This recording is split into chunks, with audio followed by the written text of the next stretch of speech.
దండుపాలెం ఈ సినిమా దండుపాలెం పేరుతో కన్నడలో లాస్ట్ ఇయర్ రిలీజ్ అయింది. అక్కడ చాలా పెద్ద హిట్. అదే పేరుతో ఇక్కడ తెలుగులో రేపు 25 రిలీజ్ అవుతుంది.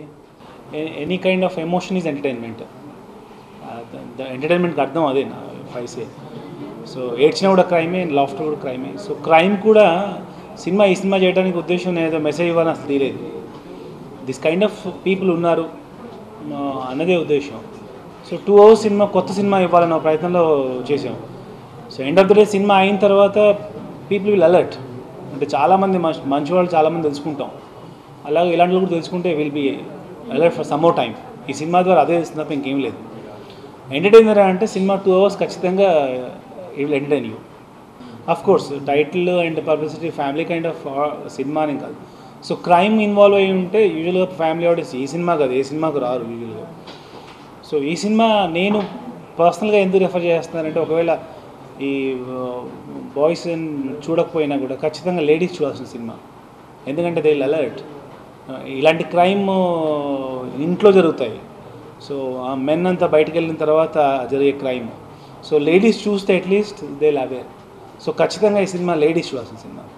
మంచి వాళ్ళే కాదు, చెడ్డవాళ్ళు కూడా ఉన్నారు. వాళ్ళ గురించి తెలుసుకుంటే ఏమీ రాదు.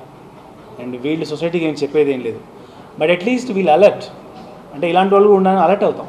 ముందులో మనకు గొయ్యి చూసామంటే పడకూడదు అనుకుంటాం. సో ఆ గొయ్యి ఉందని తెలుసుకోవడం తప్పేం లేదు కదా. సో ఆ జానర్లో ఎస్ ఇలాంటి క్రైమ్ ఉంది అని తెలుసుకోండి.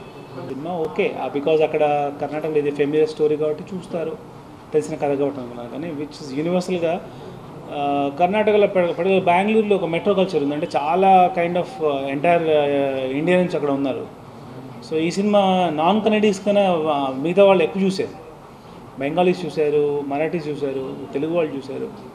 సో లాంగ్వేజ్తో సంబంధం లేకుండా చూడడం వల్ల అంత పెద్ద అయింది cinema. They enjoy it end of the day. అంటే కొత్త సినిమా అనుకున్నాను. Bengaluru is a metro town. అక్కడే అన్ని కైండ్ ఆఫ్ ఆడియన్స్ చూశారు ఈ సినిమాని, ఇంక్లూడింగ్ రెగ్యులర్గా ఈ సాఫ్ట్వేర్ పీపుల్, కాలేజ్ స్టూడెంట్స్ అందరూ చూశారు. సో ఈ సబ్జెక్ట్ యూనివర్సల్ కాబట్టి ఇది 4 లాంగ్వేజ్లో డబ్ అయింది. మలయాళం, తెలుగు, తమిళ్లో కూడా తీస్తున్నారు దీన్ని. అండ్ డెఫినెట్లీ ఇది అందరూ కనెక్ట్ అవుతుంది. That's my belief as a now. Pooja Gandhi poster చూసి మీరు ఒకవేళ అది హాఫ్ న్యూడ్ అనుకుంటే మీరు ఒకసారి మళ్ళీ ఆ ఫోటోని చూడండి. బ్యాక్లెస్ ఫొటోస్ చాలా చూస్తుంటారు ఫ్రమ్ మర్డర్ నుంచి. ఆ ఫోటోలో ఒక టార్చర్ ఉంది, ఒక సెన్సిటివ్. అంటే సెన్సిటివ్స్ అయితే ఏం కాదు. అంటే నేను సెక్స్ అపీలింగ్ లేని ఫోటో అది. ఒక అమ్మాయి వీపు వెనుక బాగా వాతలు తేలి ఉన్నాయి, చాలా ఫెరోషియస్ చూస్తుంది ఆ అమ్మాయి. దాంట్లో సెక్స్ అపీల్ ఉందని నేను అనుకోవట్లా. బేర్ బ్యాక్ ఉందన్నదే సెక్స్ అపీల్ అవుతే ఐ డోంట్ థింక్ సో. ఇప్పుడు మామూలుగా సెక్స్ అపీల్ సినిమాలు మొన్న వచ్చిన జిసమ్ 2 కంపేర్ చేస్తే దాన్ని ఏమంటుంది మరి. దీనిలో సెక్స్ అపీల్ లేదు. ఆ ఒక్క photo because Pooja Gandhi popular artist వల్ల అలా అయింది తప్ప ఇందులో ఎక్కడ సెక్స్ అపీల్ లేదు. అఫ్ కోర్స్ క్రైమ్ ఉంది. క్రైమ్ ప్రొజెక్ట్ చేస్తే బికాజ్ పబ్లిసిటీ ఇన్నోవేటివ్గా ఉండాలనే ప్రయత్నం తప్ప దాన్ని ఏదో చూపించేసి సినిమాకి జనాలు రప్పించాలని కైండ్ ఆఫ్ అయితే కాదు. వీక్ మైండెడ్ పీపుల్ ఎట్లాగైనా ఇన్ఫ్లుయెన్స్ అవుతారండి. సినిమా చూడక్కర్లా.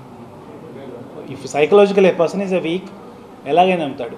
ఫర్ ఎగ్జాంపుల్ మీ క్వశ్చన్కి ఆన్సర్ ఏంటంటే, ఒకవేళ ratio of the good and bad ఎంత ఉంటుందండి సొసైటీలో. ఇప్పుడు మనం చెడ్డవాళ్ళ పేర్లు చెప్పమంటే 4 చెప్తాం. ఒక బిన్ లాడెనో, ఒక ఇంకోతనో, లేకపోతే మొన్న మన కామెంట్ చేసిన అసదుద్దీనో, ఇలా 4 పేర్లు చెప్తాం తప్ప మంచి వాళ్ళ పేర్లు చెప్పమంటే ఇక్కడ అందరి పేర్లు చెప్పొచ్చు. సో రేషియో కూడా అంతే ఉంటుంది కదా. సో చెడ్డవాళ్ళు దీనివల్ల మెసేజ్ తీసుకుంటే మంచి వాళ్ళు కూడా అలర్ట్ అవ్వాలి తీసుకుంటారు కదా. సో ఆ మెసేజ్ కూడా పోతుంది కదా. ఓకే ఇలాంటి వాళ్ళు ఉన్నారనో, వాళ్ళ నుంచి అలర్ట్గా ఉండాలనో. సో దీనివల్ల క్రైమ్ ఎక్కువ అవడం కన్నా మిగతా వాళ్ళు ఎక్కువ అలర్ట్ అవుతారు.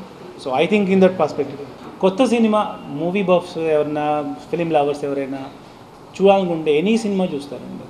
నిజంగా ఫార్ములా తెలిస్తే ఈరోజు అందరూ ఇట్లా ఇస్తారు. ఫార్ములా అంటే ఏం లేదు. Again it's one more cinema అంతే.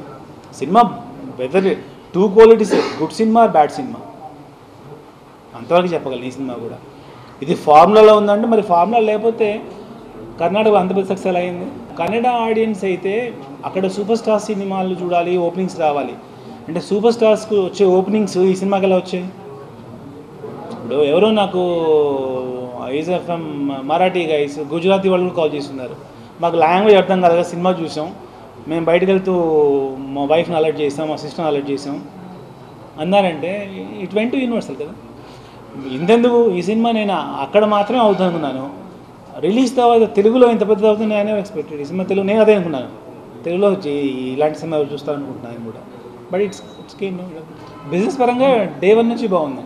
అంటే నాకు తెలిసి కన్నడ పిక్చర్ని డబ్బింగ్ అయిన ఫస్ట్ కాపీ రాగానే అన్ని ఏరియాస్ సోల్డ్ అవడం అనేది ఇట్స్ రేర్ థింగ్. అది మీకు కూడా తెలిసిన విషయం. నాకంటే డే 1 నుంచే ఎంక్వైరీస్ ఉంది.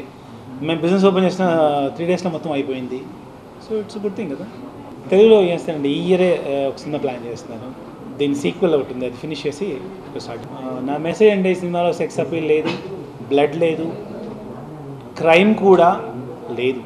ఒక ఇంటెన్సిటీ మెయింటైన్ చేశాను. బికాజ్ 200 మర్డర్స్ సినిమాలు చూపించలేను నేను. హార్డ్లీ ఈ సినిమాలు చూపించింది 3 మర్డర్సే. సో సినిమా లవర్స్ ప్లస్ ఎవరు అందరూ ఈ సినిమాని చూస్తే first you come out with good cinema చూసిన ఫీల్డ్లో వస్తారు.